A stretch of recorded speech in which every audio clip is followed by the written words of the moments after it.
Olá, tudo bom? Hoje eu vou falar para você como acabar com a gordura visceral, aquela gordura que fica acumulada em torno das vísceras dos órgãos, a gordura da barriga. Muitas vezes as pessoas que têm gordura visceral têm a barriga dura, grande, mas outras pessoas também têm gordura subcutânea. Além da gordura visceral, então a barriga pode ser um pouco molinha. Fica aqui que eu vou te ensinar de uma vez por todas como você diminuir a gordura da barriga, gordura visceral. Você não vai querer perder. Antes de mais nada, se você é novo, seja bem-vindo. Se inscreve no canal, ativa o sininho. Eu tenho vídeo novo todos os dias, você não vai querer perder. Se você conhece alguém que vai se beneficiar com essa informação desse vídeo, compartilhe esse vídeo. Vamos juntos e você ampliar essa corrente do bem, que é isso que eu mais quero aqui com o canal. Eu quero deixar bem claro para vocês, quando eu falo acabar com a gordura visceral, é reduzir significativamente a níveis normais. Óbvio que é necessária a gordura visceral, porque ela age meio que amortecendo os órgãos entre si. Então, é bem interessante que a gente tenha essa noção que o ideal é que a gente consiga reduzir os níveis de gordura para níveis enfim, interessantes para você, saudáveis. E é bem interessante falar para você também que a gordura visceral, ela está muito relacionada a maiores marcadores pró-inflamatórios. E esses marcadores pró-inflamatórios estão relacionados principalmente a doenças cardiovasculares. Então, quanto mais gordura você tem acumulada na sua barriga, na região das vísceras, entre os órgãos, maior a probabilidade de você ter AVC, problema de coração, infarto, todos os problemas relacionados ao mau funcionamento do sistema cardiovascular, principalmente relacionados à inflamação. Vamos começar agora, então, com algumas dicas de como diminuir, como acabar com essa gordura visceral, diminuir ela a níveis que fiquem mais interessantes para você. Primeira dica é você diminuir o consumo de carboidratos da sua alimentação.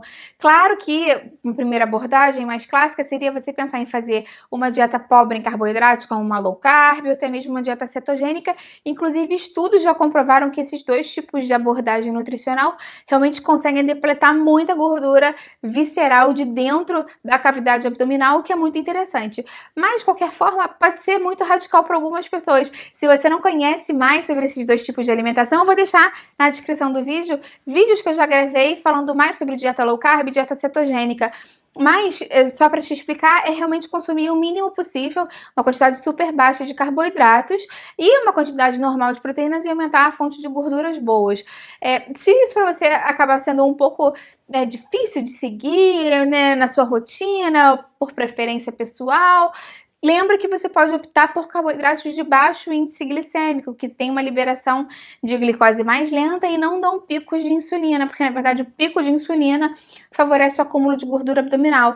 Então esses carboidratos são, por exemplo, a batata doce, a lentilha, ervilha, o grão de bico e as frutas com menores índices glicêmicos. Outra dica legal é você acrescentar mais fontes de fibra solúvel na sua alimentação. A fibra solúvel, ela forma tipo um gel no nosso estômago, que favorece a sensação de saciedade, mas ela também fermenta no seu intestino e produz material orgânico para as boas bactérias do seu intestino consumirem, enfim, e ajuda a melhorar a probiótica intestinal, o que favorece o acúmulo de gordura, menor acúmulo de gordura nessa área da circunferência abdominal, acúmulo de gordura visceral. Boas fontes, então, de fibras solúveis são a aveia, as lentilhas, os feijões de uma maneira geral, o grão de bico, essas leguminosas todas. Comer proteína na quantidade necessária para você também é muito importante. A proteína ajuda a fazer com que você tenha maior sensação de saciedade e alguns estudos já comprovam que pessoas que consomem a necessidade dela diária de proteína têm menor circunferência abdominal. Cuidado só para não exagerar na proteína, porque proteína em excesso também faz mal. Eu tenho um vídeo aqui no canal falando exatamente sobre isso. Se você quiser saber mais sobre isso, eu vou deixar aqui embaixo na descrição. Mas lembrando para você que boas fontes de proteína são as claras de ovos, o frango, os peixes gordos de águas profundas, como a sardinha, o atum, e, enfim, a carne de frango mesmo, e preferencialmente sem pele, sem gorduras adicionadas, isso é uma boa opção. Limite a ingestão de açúcar da sua alimentação. Quando eu falo isso, muitas pessoas falam: ah, Patrícia, é tranquilo, porque eu não boto açúcar no café, não boto açúcar no suco. Mas a pessoa acaba consumindo muitos açúcares de alimentos industrializados, por exemplo, ou então a pessoa come pão branco, que é o equivalente a açúcar mesmo de mesa, porque na verdade se digere em glicose muito rápido e aumenta o açúcar do sangue muito rápido e a secreção de insulina. Então, conseguir diminuir os carboidratos de alto índice glicêmico, que vão ser absorvidos muito rapidamente, é uma boa estratégia para diminuir a gordura visceral também. Lembra também que o suco de fruta, mesmo que você faz na sua casa, tem muito açúcar natural da fruta porque ela é muito concentrada, principalmente se você coa o suco. Então não é uma boa opção para ser consumido. Se você gosta de suco, faz um suco verde, onde a base dele vão ser os legumes e não coa nunca, para preservar a presença das fibras. Outra dica que eu te dou é com relação ao consumo de bebida alcoólica. O consumo de bebida alcoólica já está relacionado a aumentar o acúmulo de gordura nessa região abdominal, então é melhor que você se abstenha de bebida alcoólica nesse caso. Outro alimento que você tem que tomar muito cuidado quando você estiver pensando em diminuir a gordura visceral, gordura do abdômen, é com relação à gordura trans, porque a gordura trans ela é uma gordura pró-inflamatória. Inclusive teve um estudo que analisou 2 grupos de macacos diferentes com a mesma quantidade de calorias durante o dia que eram ingeridas, sendo que um consumia gordura trans e o outro não. E os que consumiam gordura trans, mesmo consumindo a mesma caloria dos que o que não consumiam, tinham circunferência abdominal maior e maior acúmulo de gordura visceral. Então cuidado com as gorduras trans, elas estão presentes principalmente nos alimentos industrializados, na margarina, nesses produtos industrializados realmente, basicamente. Tenta diminuir o seu estresse, tenta dormir melhor, se for possível para você. O estresse e o sono ruim, poucas horas de sono, um sono de pior qualidade, aumentou a secreção do cortisol, que é o hormônio do estresse, da luta, da fuga, que faz com que você deplete tecido muscular, massa muscular e acumule gordura também na região abdominal. Então, de repente, fazer uma meditação, um relaxamento, um banho relaxante, ou até mesmo tomar um chá de melissa, de valeriana, de camomila, pode te ajudar a dormir melhor e diminuir o seu estresse também. E uma dica muito interessante, aumenta o consumo de probióticos.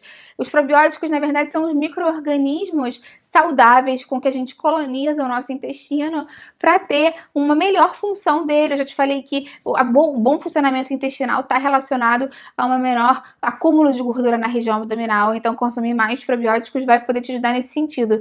Bons probióticos são o iogurte natural, sem açúcar, o kefir, tanto de leite quanto de água, o kombucha e os alimentos fermentados, como o chucrute e outros alimentos fermentados que a gente pode fazer em casa também. E além de tudo isso que eu falei para você com relação à alimentação, lembra sempre que a atividade física vai fazer com que você queime mais calorias e queime mais gordura, então se você puder acrescentar atividade física, é sempre muito interessante. Se você tiver qualquer dúvida com relação a isso, é sempre ideal que você procure seu profissional de educação física, personal trainer, para te orientar com relação a isso. E lembra também que a ingestão de água é super importante para todos os processos do nosso corpo, inclusive o de lipólise, que vai fazer com que você queime essa gordura da barriga. Então beber bastante água é muito importante para você. Me conta aqui embaixo nos comentários, então, qual dessas mudanças para você vai ser mais difícil de colocar em prática? Eu vou adorar ler o seu comentário. Compartilhe esse vídeo com quem você sabe que vai gostar das informações. Vamos juntos você ampliar essa corrente do bem. É isso que eu mais quero aqui com o canal. Curte o vídeo, isso me ajuda muito. Se inscreve no canal, ativa o sininho. Eu tenho vídeo novo todos os dias. Boa forma, saúde, nutrição. E faço muitas receitas saudáveis, baratas e gostosas para vocês. Até a próxima. Tchau, tchau.